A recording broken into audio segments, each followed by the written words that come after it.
To start your quilt, you'll need to divide your space into 2 sections. To do that, you'll need to take your paper and fold it in half.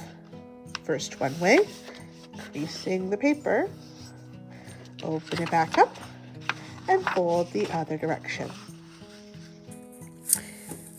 And crease your paper. This gives you nice straight lines, and then you can take your Sharpie and draw on those creases.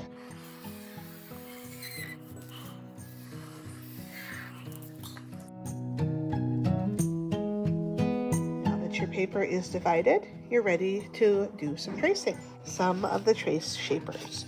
You only need one at a time, but for this case, I'm going to show all 4. So I'm going to pick 4 different shapes and place them in my space.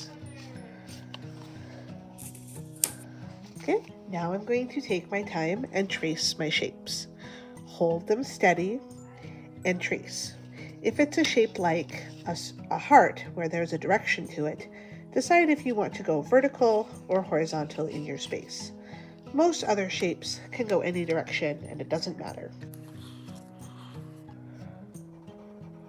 Hold your shape steady and draw around the shape. When you reach the part where your hand is, move your hand out of the way and keep tracing.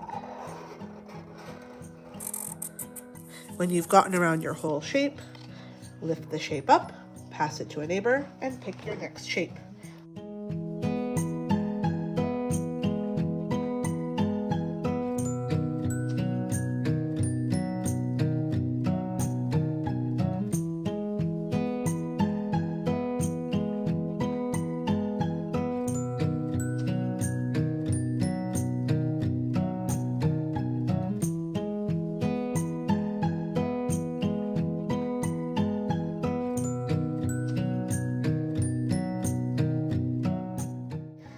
Check your work to make sure you fill in any holes.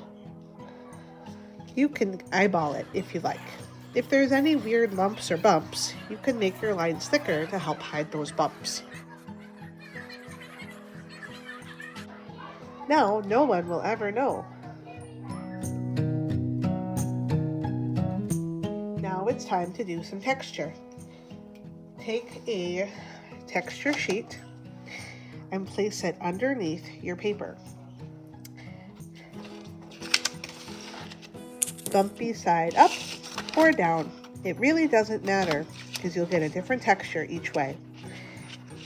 Then decide if you're going to use a hot color or a cool color. I'm going to do a hot color. And I'm going to go on the inside of this heart.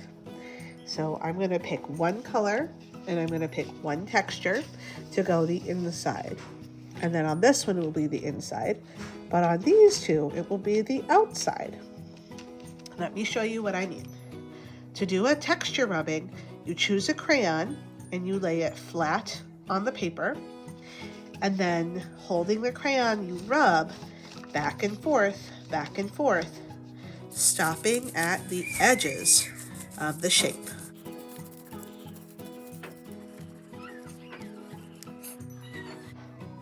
Change to a new color and a new texture.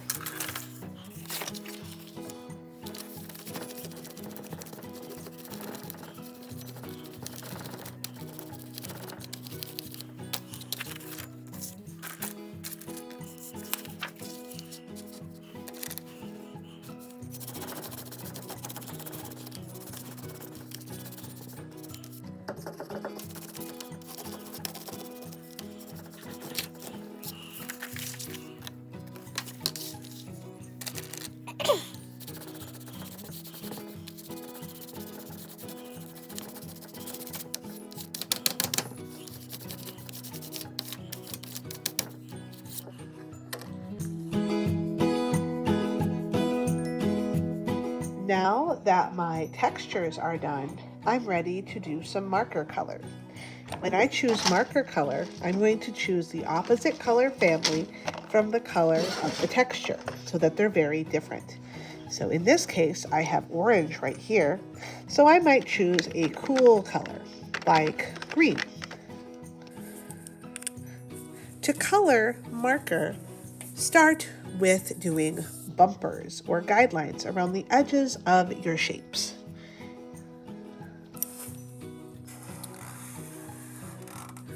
Drag and drop your marker for smooth coloring.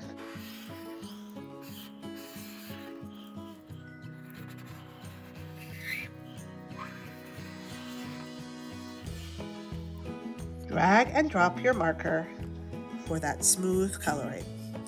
Drop, drag, drop, drag, drop, drag, drop, drag. You can go back and fill oopses if you need to.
The final step is to go in and add stitch marks between your different fabric sections.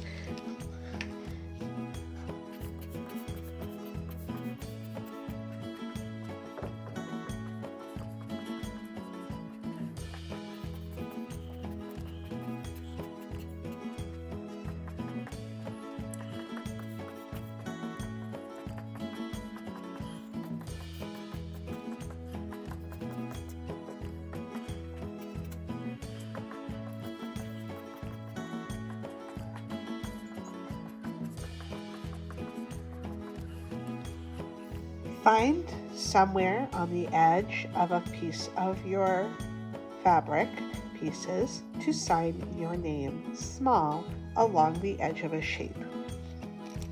I'm choosing this one.